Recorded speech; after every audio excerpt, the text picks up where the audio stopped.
ये पहला काव्य यहाँ पर आया है। यद्यपि ये पहला काव्य दिगंबरों में नहीं था, श्वेतांबरों में, और श्वेतांबर से दिगंबर में आ गया जुड़ करके। तो यहाँ पर हमारा पाठ जो पद बनाया गया है 2 नंबर में बनाया गया है। 2 नंबर में यहाँ 1 नंबर लिखा हुआ है। ऊपर भी यद्यपि यहाँ 1 नंबर भी नहीं डाला है, क्योंकि यद्यपि प्रचलन में है, इसमें कोई पढ़ने में कोई दोष नहीं है, क्योंकि श्वेतांबर और दिगंबर में भी वहाँ भी पंच परमेष्टि मानते और यहाँ पर भी पंच परमेष्टि मानते हैं। तो पढ़ने में ऐसी कोई बाधा नहीं है कि हम पढ़ेंगे तो पाप लगेगा, नहीं, हमें पंच परमेष्टि का ही इसमें स्मरण किया गया है। पर वहाँ पर ये मंगलाचरण आया है, तो यहाँ पर भी इस मंगलाचरण को रखा गया है। चलते हैं। अरहंतो भगवत इंद्र महिता सिद्धास्य सिद्धीश्वरा आचार्यः जिन शास्त्रोन्नति करः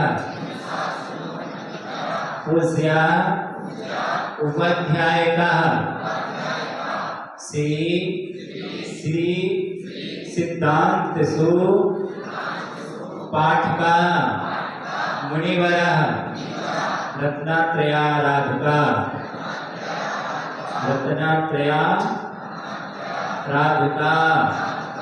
पंचैते परमेष्ठिना प्रतिदिनं कुर्वन्तु ते मंगलम्। अरहंतो भगवन्त इंद्र महिता सिद्धास्य सिद्धीश्वरा आचार्या शास्त्रोन्नति करा पूज्या उपाध्यायिका श्री सिद्धांत सुपाठिका मुनिवरा रत्नात्रयाराधिका पंचैते परमेष्ठिना प्रतिदिनम्।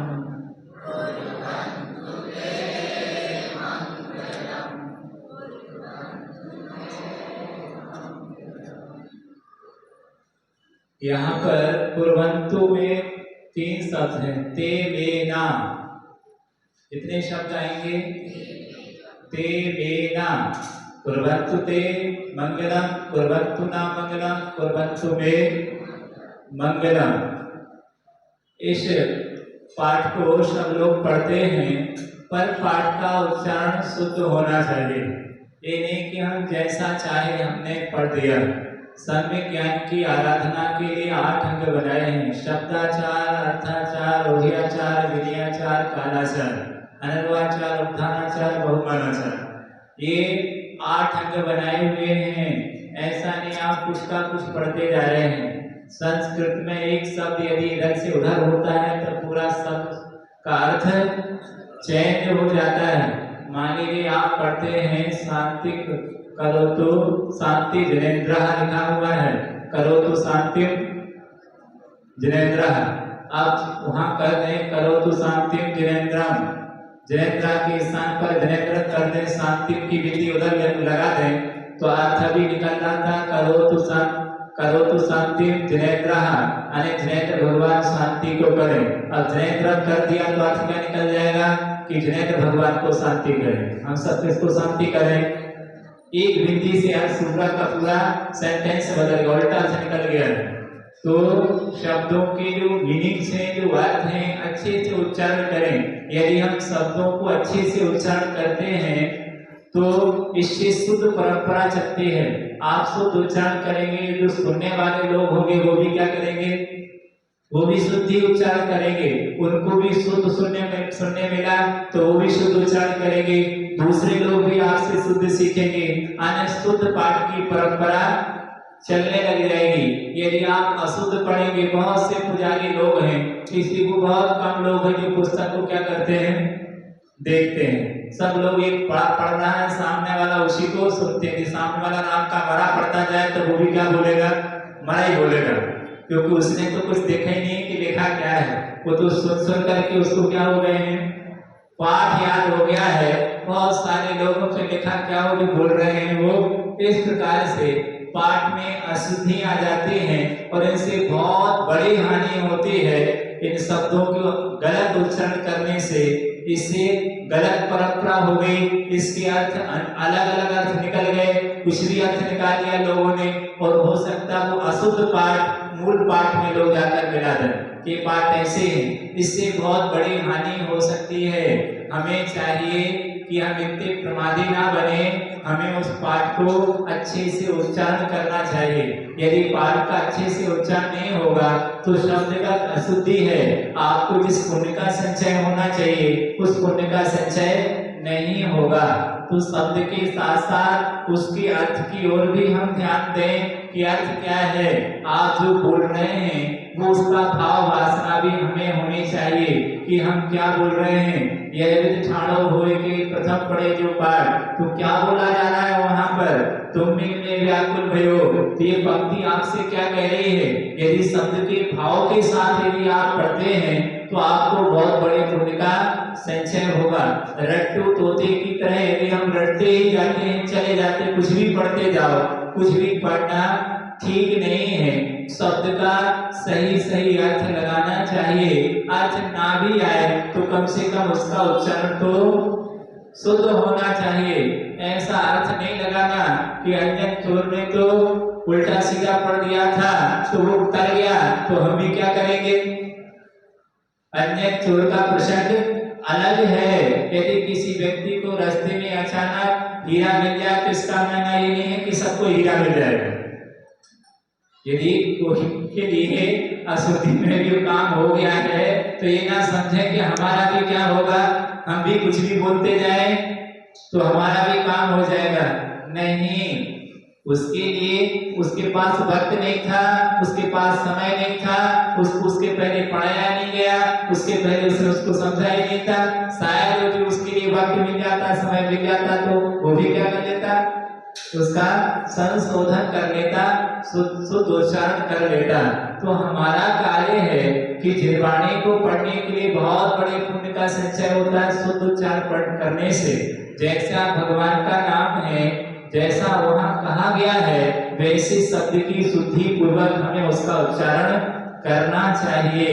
मात्र शुद्ध उच्चारण करोगे तो बहुत सारे पुण्य का संचय होगा। देखो तत्वार सूत्र के पाठ में कहा गया, पाठ करता है मात्र, क्या करता है, पाठ करने मात्र से एक उपवास का फल मिलता है। षडोकार महामंत्र की आराधना करने से आचार्य भगवान कहते थे एक माला शुद्धि से फिरता है, एक उपवास का फल मिलता है। क्या मिलता है, एक उपवास का फल मिलता है।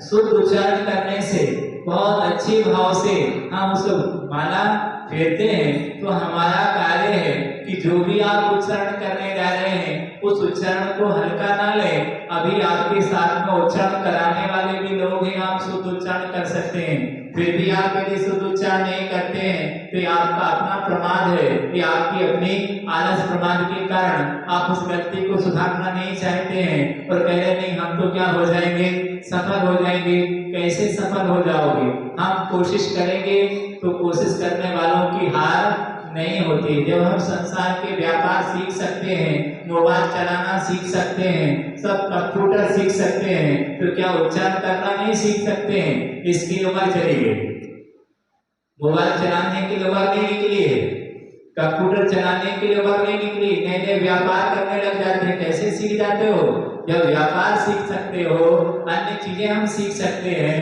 ये चीज भी हम क्या कर सकते हैं, सीख सकते हैं। वर्तमान में बहुत सारे सीखने की आपके पास में बहुत सारी व्यवस्थाएं हैं, मोबाइल है, उनमें बहुत सारी चीजें पड़ी हुई है, शुद्ध उच्चारण हो रहे हैं, महाराज लोगों के भी, विद्वान लोगों के भी, सबके उच्चारण पड़े हुए हैं। इन सबको उनमें खोल करके भी हम क्या कर सकते हैं, उच्चारण कर सकते हैं। उस समय लोगों के पास संसाधन नहीं थे, वर्तमान में तो बहुत सारे संसाधन हैं, तो हम फिर भी आलसी और प्रमादी बने रहे तो ये ठीक नहीं है। तो ऐसे उच्चारण हमें करना चाहिए। शब्दों के शुद्ध उच्चारण करने से सामने वाले को कुछ सुनने में भी उसको अच्छा लगेगा और उसको भी पुण्य का संचय होगा।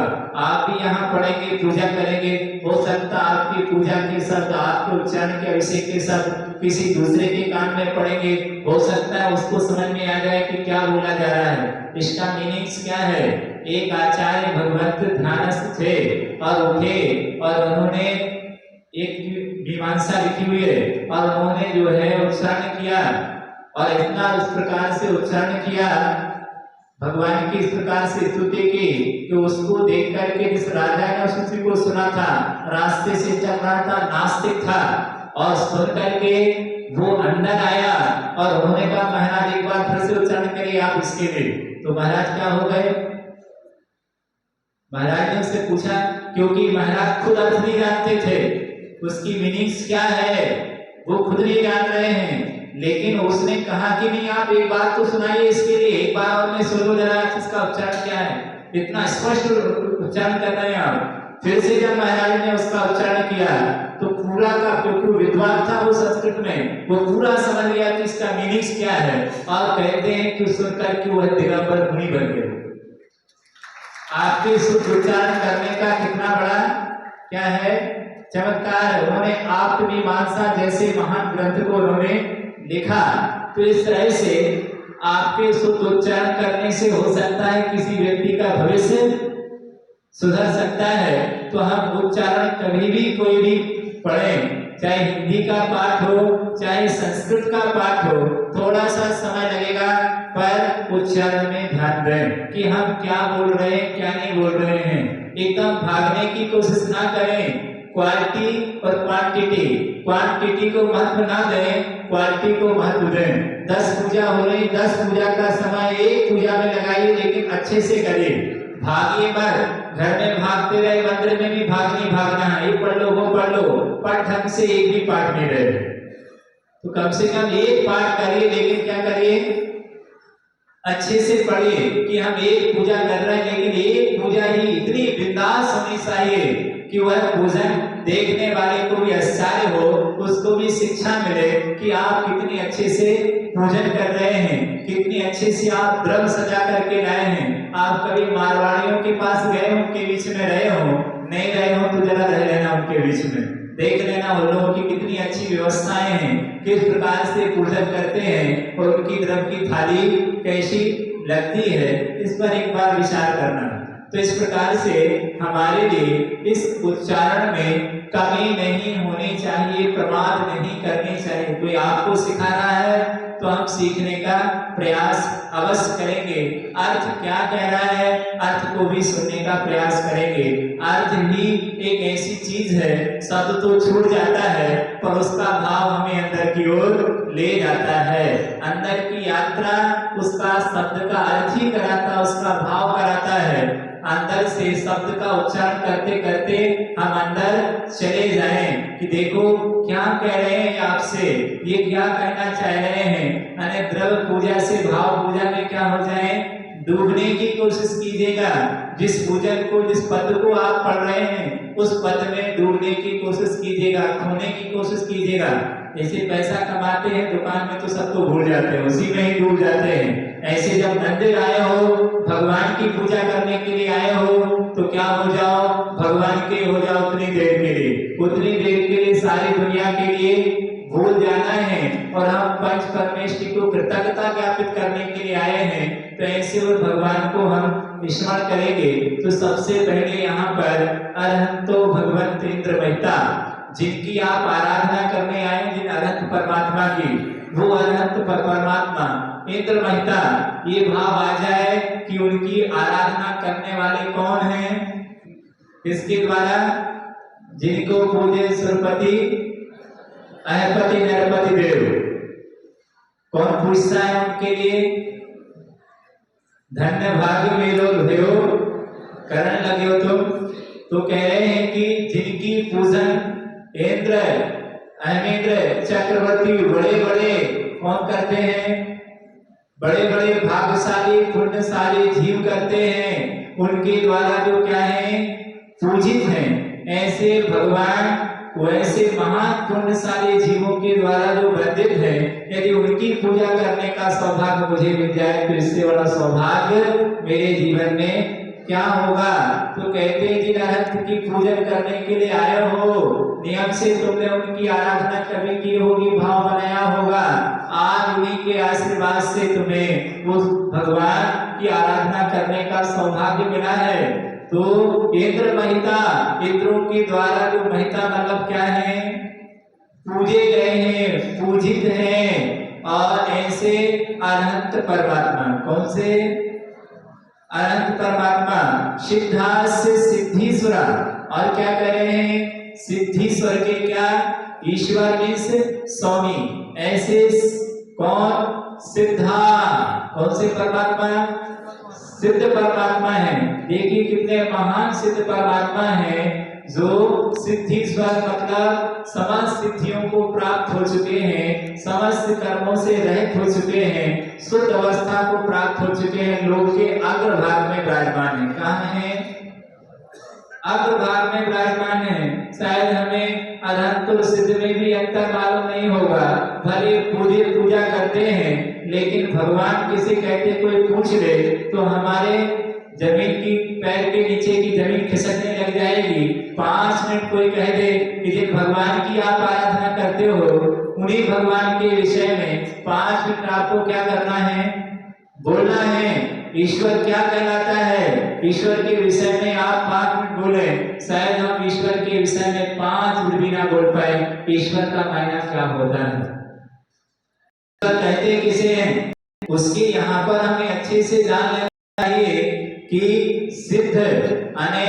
जो मोक्ष में सिद्धालय में विराजमान होते हैं। सिद्धालय कहाँ पर है, कहाँ पर है, घर के बगल में, कहाँ पर है, लोक के अग्रभाग में। ये पूरा का पूरा क्या है, लोक है, 3 लोक है ना, ये मंजिल है, जिसकी मंजिल है ना, तो हम बीच में हैं, इसके पीछे क्या, नीचे क्या है, नरक है, उसके मंजिल के ऊपर क्या है, स्वर्ग है, और स्वर्ग के भी सबसे ऊपर क्या है, सिद्धालय, लोक का लास्ट अंतिम भाग। 3 लोक, ऊर्ध्वलोक, मध्यलोक और सबसे अधोलोक। सारे के सारे जितने भी जीव हैं इस लोक से बाहर नहीं है, सब यही घूमते हैं। संसारी हो अथवा भी आमुक्त हो गए संसार से, तो भी वो जाकर लोक के अग्रभाग में ठहर जाएंगे। अब वहां से वो कहीं आगे नहीं जाएंगे। ऐसे वो सिद्ध परमात्मा कितने हैं, अनंत अनंत हैं। कितने हैं, थोड़े बहुत नहीं है, तो गिर भी नहीं पाओगे। इतनी आत्माएं कहाँ पर हैं, सिद्धालय में हैं, और वो समस्त कर्मों से रहित हैं। तो अनंत परमात्मा कौन है, जो केवली है, जिन्होंने केवल ज्ञान को क्या कर लिया है, प्राप्त कर लिया है। 5 परमेष्ठी में 3 परमेष्ठी गुरु में आते हैं, और 2 परमेष्ठी किसमें आते हैं, देव में आते हैं।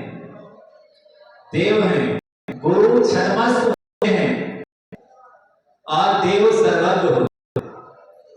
देव क्या होते हैं, समझिए, सर्वज्ञ होते हैं। तो यहाँ पर देव 3 परमेष्ठी, आचार्य, अध्याय और साधु, ये गुरु हैं, और 2 देव हैं। ये तीनों अनुकरण करने वाले हैं, किसका, अनंत और सिद्ध परमात्मा का। ये इनकी आराधना में हमेशा लगे रहते हैं कि मुझे भी सबकी प्राप्ति हो जाए। देव की परिभाषा, भगवान की परिभाषा हम सबको अच्छे से याद करना चाहिए कि भगवान किसे कहते हैं। जब भगवान की परिभाषा आपको समझ में नहीं आएगी तो आपकी श्रद्धा उनके प्रति कैसे जागेगी। तो उनका व्यक्तित्व तो मालूम होना चाहिए कि उनका व्यक्तित्व क्या है। यदि आप उनका व्यक्तित्व नहीं जानते हैं तो फिर आपकी श्रद्धा मजबूत नहीं होगी। किसी के कहने से हो जाएगा, कोई भी आपकी श्रद्धा को तोड़ सकता है। मजबूत होने से हमें, जब हम भगवान की आराधना करते हैं, 1-2 कोटि का 2 टके का मिट्टी मिट्टी का बर्तन खरीदते हो, उसे 50 साल क्या करते हो, क्या करते हो, ठोकते हो, बजाते हो, कि जिंदगी भर उसी मिट्टी के बर्तन के साथ गुजरना है क्या? नहीं, तो क्या 2 महीने रहना है, लेकिन 2 महीने के लिए 150 रुपए का वह मिट्टी का बर्तन बिना परीक्षा के आप एक्सचेंज करते हैं। जब नहीं भर जाता है तब आप ठोकते बजाते रहते हैं कि पता नहीं क्या दे जाए। थोड़ी देर उसके साथ रहना है तो उसकी परीक्षा है आप। जिस ईश्वर को पूरी जीवन जिसका नाम है आपके, पूरी जीवन नाम करने जाते हो, स्वरूप तुम्हें पता नहीं, इसकी पूर्णता क्या होगी जीवन में। हम उन भगवान को, यदि आप अपने जीवन भगवान के नाम कर रहे हैं, आप उनको अपने जीवन का सूत्र आधार बना रहे हैं, शाम का नाम लेते हैं, ये सारे वर्ष का नाम लेकर के आपने गुजार दिए, तो कम से कम अब हमारा दायित्व है, जब उनके नाम जिंदगी कर दे तो कम से कम परीक्षा तो भगवान की देखो, जान तो लो। वो भी ऐसे करता है, कोई बिना जाने किसी के पीछे पड़ा हुआ है, लोग कहते हैं मूढ़ है, अज्ञानी है, उसने जाना ही नहीं उसके स्वरूप। तो हमें सबसे पहले उन्होंने कहा कि भगवान के स्वरूप को जानो। जब आप श्रवणाचार्य पढ़ेंगे, सबसे पहले इस डेफिनेशन दी उन्होंने, पहले परीक्षा कीजिए, समझिए ईश्वर को, बाद में स्वीकार करना, बाद में जाना, बाद में भगवान को अपना अपनाना। पहले क्या कर लो, क्या करो, पहले जानो तो सही भगवान क्या है। और बिना जाने यदि मंदिर चले गए, बिना जाने पूजा करने, बिना जाने जुड़ गए, ऐसे कोई भरोसा नहीं है, कब भाग जाएंगे, बदल जाएंगे पार्टी, क्योंकि कोई भी आएगा, क्योंकि बिना जाने आज वो आ गए, बिना जाने कल कोई तीसरा आएगा और वो उपदेश देगा कि ईश्वर नहीं है। जिनके हाथों में फूल देख रहे हो, कल उनके हाथों में पत्थर देखो। आज वो फूल तार फेंकेंगे, क्योंकि जाना ही नहीं उन्होंने कि ईश्वर क्या है, ईश्वर की परिभाषा क्या है। क्योंकि इस संसार में जिस व्यक्ति से पूछो, हर व्यक्ति ईश्वर को परिभाषित करने वाला है। भले वो गाय चलाता होगा, उससे पूछना ईश्वर क्या है तो बता देगा आपके ईश्वर ये है। हर व्यक्ति ईश्वर की परिभाषा बता अब ईश्वर क्या है, अपने अपने ढंग की परिभाषा, अपने अपने अनुसार बना दी गई ईश्वर की परिभाषाएं। परिभाषाओं में लोग चले जा रहे हैं। किसी से भी पूछना, कोई कह रहा ईश्वर क्या है, पूरी पृथ्वी का जो संचालन करता है कहते हैं ईश्वर, कहते हैं जिसके बिना पत्ता भी नहीं हिलता है, जो सर्वशक्तिमान है, उसको क्या कहते हैं, ईश्वर कहते हैं। देखिए कितनी सारी ईश्वर के विषय में परिभाषाएं हैं, जो नरक भेजता है, जो स्वर्ग भेजता है, जो यहाँ वहां की व्यवस्था यहाँ रहता है, वह ईश्वर कहलाता है। जो दंडित करता है, जो पाप नहीं करता है, उसको अच्छे स्थान पर भेजता है, जो बुरे कर्म करता है उसको अभिशाप देता है, जो वरदान दे रहा है, अभिशाप दे रहा है, ईश्वर। कितनी सारी परिभाषा इस ईश्वर के विषय में आपको संसार में कि वो ईश्वर है। जो पापियों का संहार करता है और पुण्यात्माओं का उत्थान करता है, वो ईश्वर होता है। जो सारी सृष्टि का संरचना करता है, जो सारी सृष्टि बनाने वाला होता है, जो करता धरता होता है, वही ईश्वर होता है। वही संहारक होता है, वही सब कुछ होता है। हजारों कल्पनाएं आपको ईश्वर के विषय में मिलेंगी, पर ईश्वर क्या होता है किसी को नहीं मालूम। ईश्वर का रोल क्या होता है हमारे जीवन में। जैन दर्शन में एकदम हटकर परिभाषाएं बनाई कि ऐसा ईश्वर नहीं होता है जैसा दुनिया में ईश्वर के विषय में कल्पना की गई है।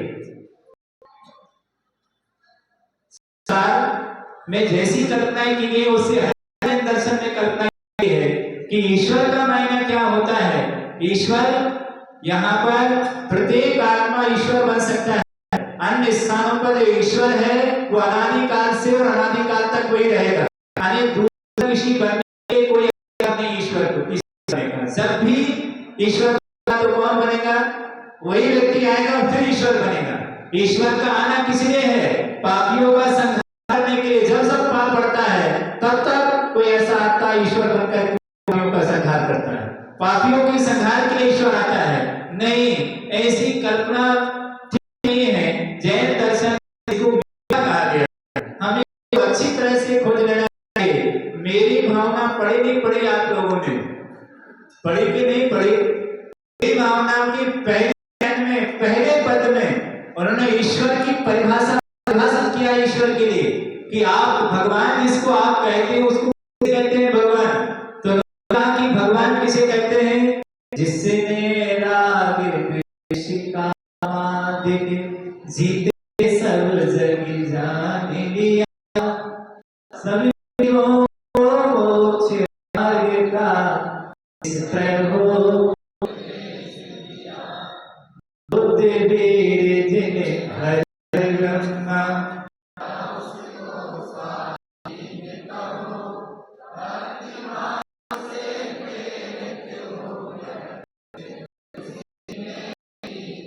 ईश्वर की परिभाषित कर रहे हो आपके लिए। जिसने राग द्वेष काम आदि क्या कर लिए हो? जीत गया।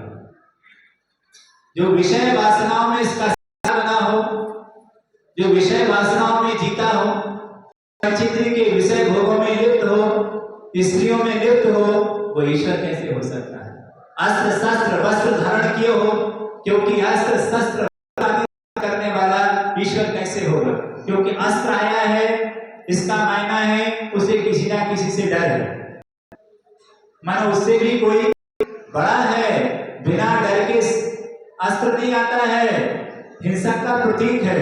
यदि हम तलवार सामने बांधने हाथ में, तो आप क्या कहेंगे उसके लिए? कहीं तो आपके अंदर कुछ ना कुछ तो है, वो वस्तु रख नहीं सकते, मारने पीटने की में आती है। तो यहाँ पर अस्त्र नहीं हो सकता, वस्त्र बिना वासना के वस्त्र नहीं आते।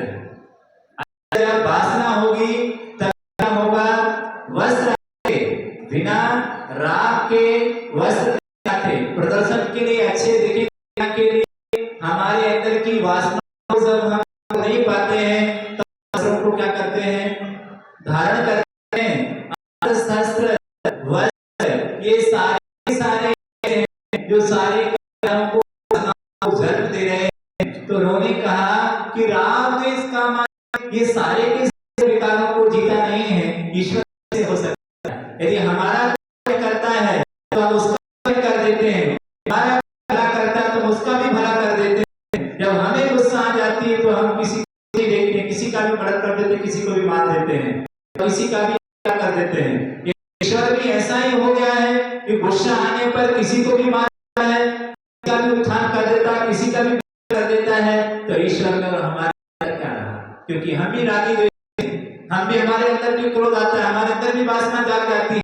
यदि ईश्वर को भी इस प्रकार की वासनाएं जाग रही है, तो ईश्वर में और सामान्य व्यक्ति में अंतर है।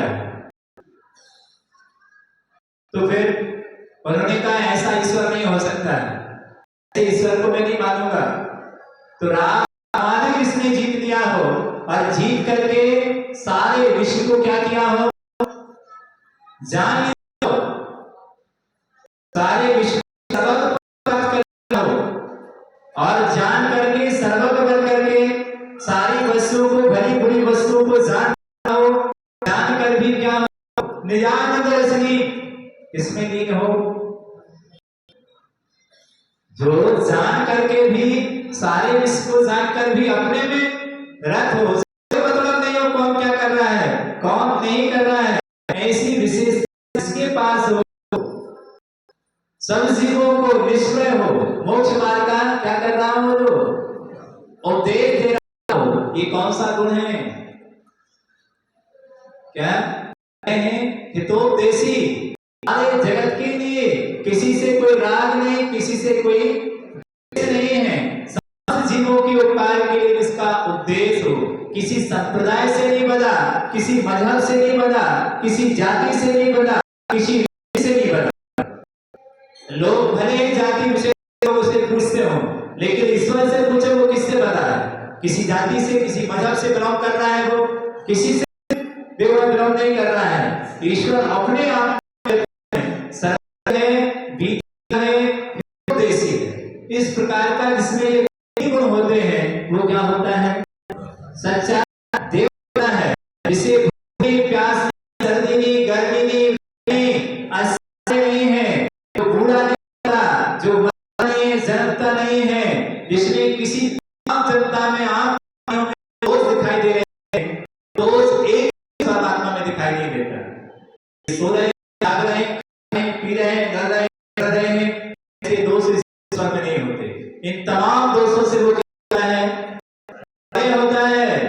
जितने भी हम पर द्वेष हो जाए लोगों को, ये गाली देते हैं उस परमात्मा को, फिर उस परमात्मा के अंदर जरा भी विकार आता कि लोगों ने मुझे गाली दी।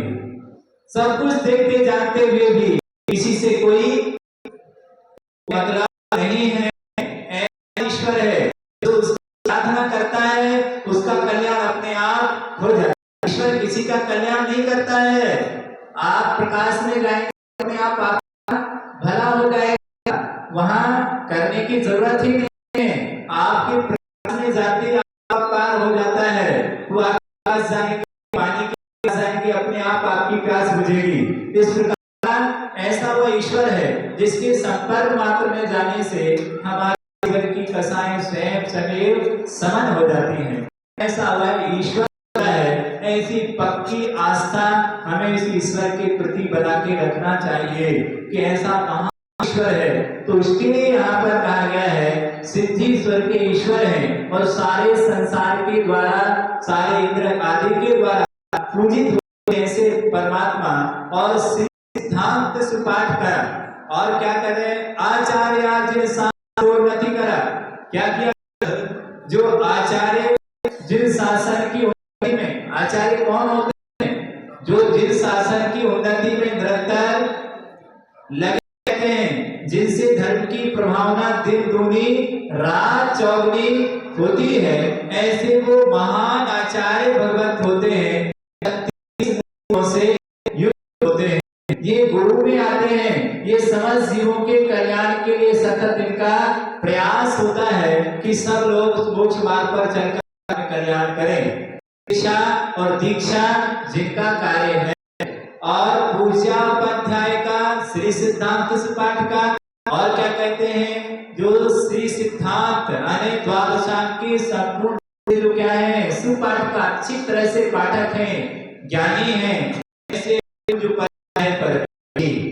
परमेश्वरी है, ये उपाध्याय परमेश्वरी आपका कल्याण करें। और रत्नात्रय का मुनिवरा और रत्नात्रय के आराधक कौन होते हैं? साधु परमेश्वरी होते हैं। वो पैसे परमेश्वरी ना, ये मिलकर पांच हैं। ये पांच क्या है?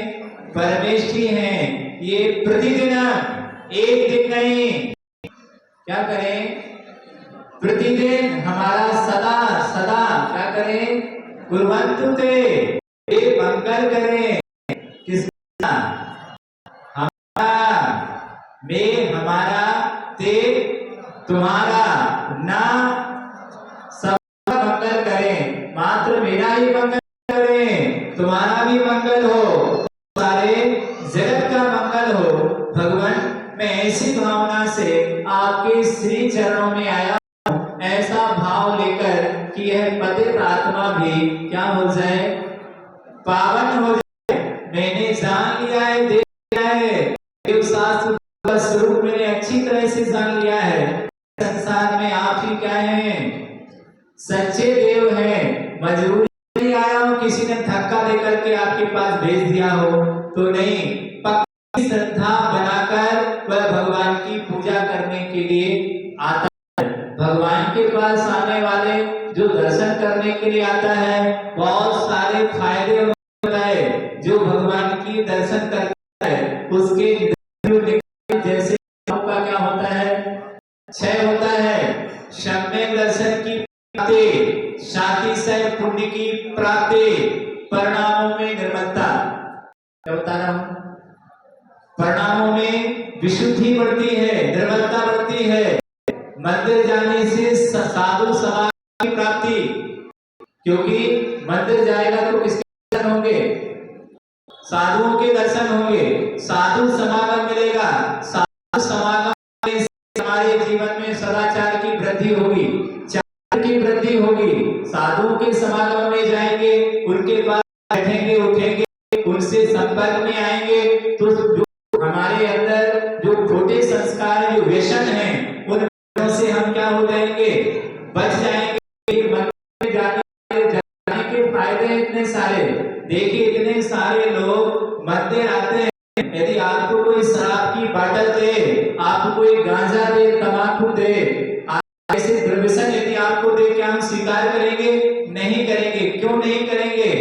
क्योंकि जाने का फायदा है। हम भी वेश्यालय में खड़े होते, हम भी मंत्रालय में खड़े होते, क्या मंत्रालय नहीं जा सकते? क्या हम वेश्यालय नहीं जा सकते? क्या हम